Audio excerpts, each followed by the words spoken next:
साथियों, जय भीम, जय भारत। आज हमारे साथ हमारे परम मित्र मुन्नीलाल मुनिवर जी हैं, जो कि कई वर्षों के बाद हम एक साथ जो है सफ़र कर रहे हैं और हम इलाहाबाद के लिए जा रहे हैं। क्यों सर? जी। और मैं मुंबई के लिए इलाहाबाद से रवाना हो जाऊंगा। साथियों,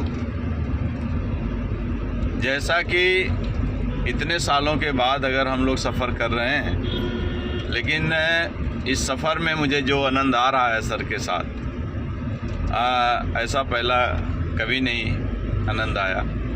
तो मैं सर जी से पूछना चाहता हूं, सर आपको कैसा लग रहा है?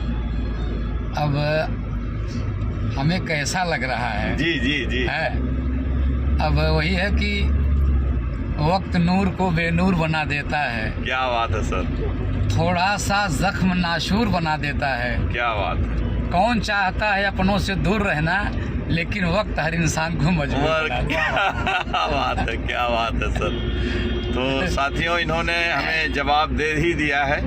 आप लोग भी समझ गए होंगे, कोई किसी से दूर रहना नहीं चाहता है। तो साथियों,